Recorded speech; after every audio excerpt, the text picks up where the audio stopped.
Prologue. U.S.-Canadian border, winter 1812. The camp smelled of smoke, wet wool, and boiled salt. Snow pressed in from all sides, swallowing sound. Tents sagged under the weight of it. The fire pits burned low, more glow than flame, the heat barely reaching the men hunched around them, with tin plates balanced on their knees. Davis paced near the edge of the camp, stamping his boots against the frozen ground. "Damn it," he muttered. "I gotta take a piss." He walked out toward the trench the men had dug 100 feet beyond the tents. McLeod noticed and followed a moment later. The trench was half filled with snow, a shallow cut in the frozen earth. Davis stepped to the edge and unbuttoned his trousers. McLeod moved beside him, doing the same, breaking the silence with a low whistle. Davis glanced over. McLeod edged a little closer. For a second too long, his eyes drifted. Davis turned his head, still holding himself as he relieved the pressure. "You better put those eyes back in your fucking head," he said. McLeod froze. "What are you looking at anyway?" Davis squinted at him. "Wait a minute. You looking at my dick?" I of course not," McLeod stuttered. Davis shook himself off. "Look," he said quietly, "you might fool everybody else, but I see right through your bullshit. Long as you keep to yourself, I won't have to kick your ass." He stepped away from the trench. "And stop fucking looking at me." McLeod, red with embarrassment, tucked himself away, buttoned up, and jogged back toward the firelight. Behind him, Davis muttered to himself, "Fucking pervert." The wind carried the words off into the snow. Then Davis heard a voice behind him. "Eat," Colonel Simmons said, not unkindly, but firm. "Before it freezes solid." Davis turned. The colonel stood near the fire pit, his heavy coat dusted with snow, steam rising from a tin plate in his gloved hand. The men around him were already hunched over their food, shoveling it down before the cold turned it to paste. Davis wiped his hands on his trousers and walked back toward the firelight. The stew was thick, greasy, too uniformed. Whatever had once been meat had been cut small enough to forget its shape. The men ate anyway. Hunger had long since beaten curiosity. Private Jim Fluff shoveled in a mouthful, chewed twice, then stopped. He frowned, worked his jaw again. Then he gagged. Fluff lurched to his feet, plate clattering into the snow. He staggered behind the nearest tent and retched violently, the sound sharp and wet in the quiet camp. Someone laughed at first, just a breath of it, until Fluff kept going and going.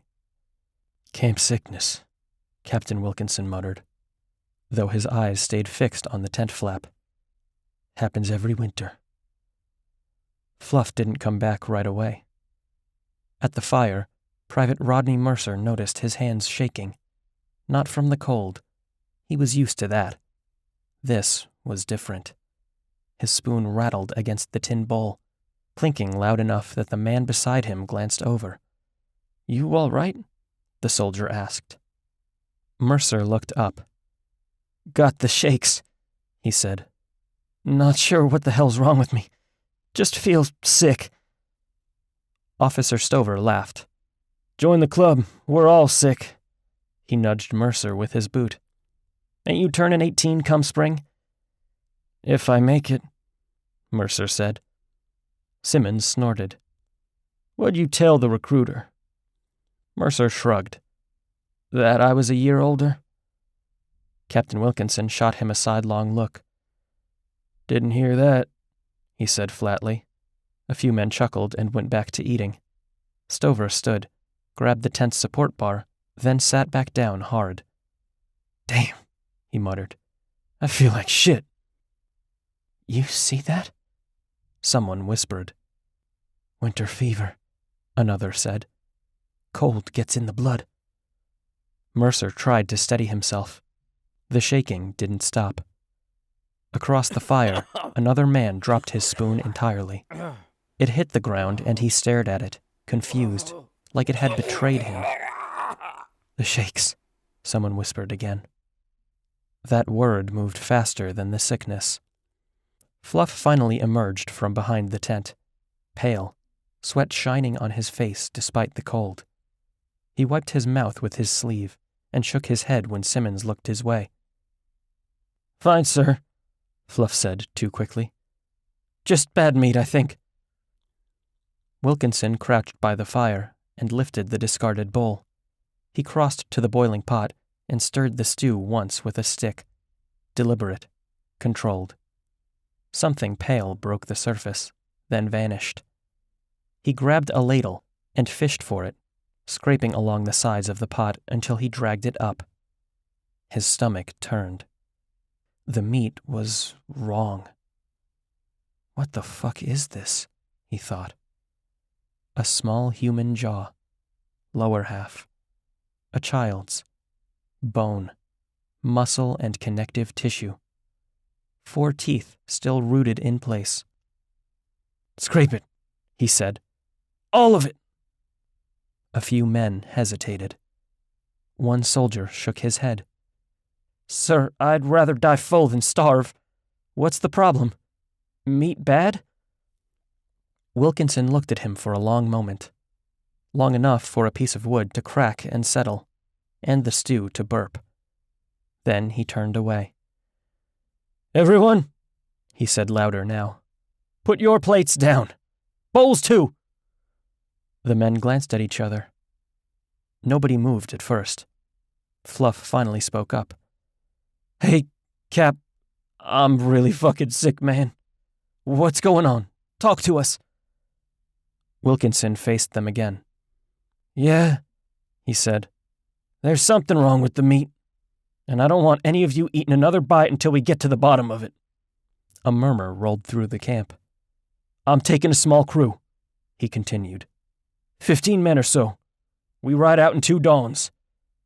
Later, when most of the men were restless and trying to sleep, Wilkinson stood alone near the supply sled. He wiped snow from a barrel lid and studied the stamp burned into the wood. U.S. Hilton.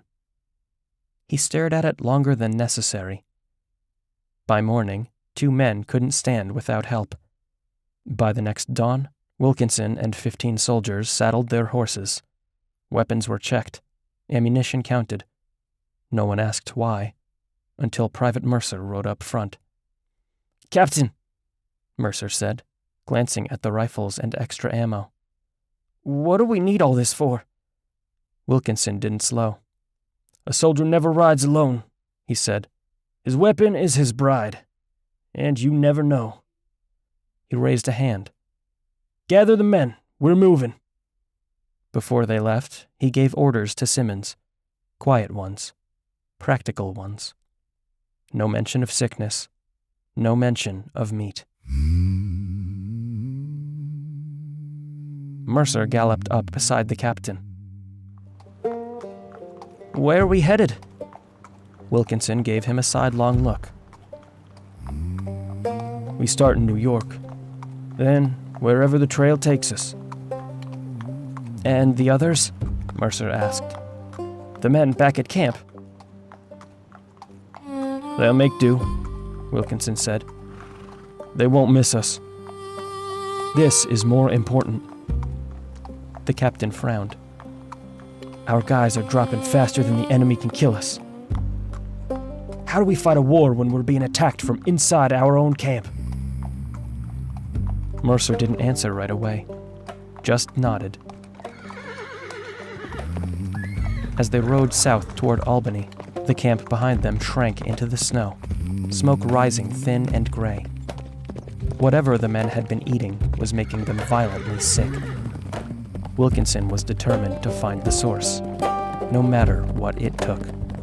Old tender, down in frontier land, just a quiet little town for the working man.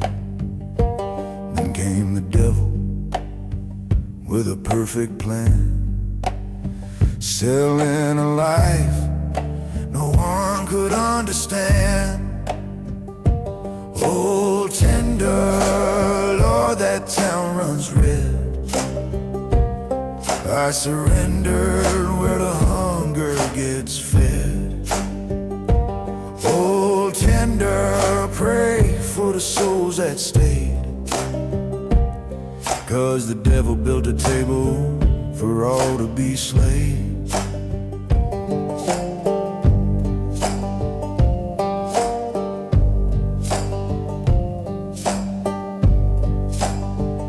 The snow fell heavy, crops died in the ground. We're better off dead, just bury the whole damn town.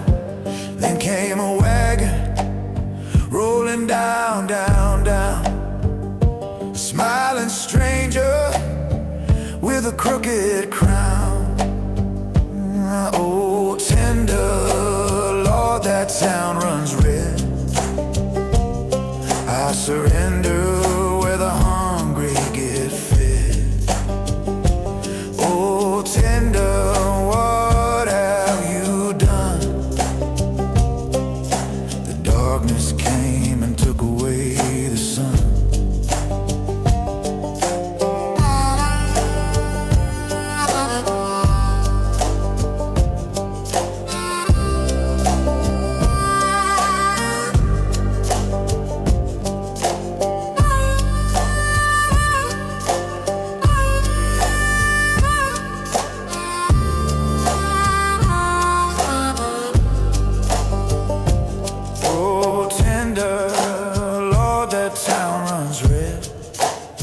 I fucking surrender where the hunger gets fed. Oh, tender, best keep riding instead, 'cause once you taste the meat, you're already dead.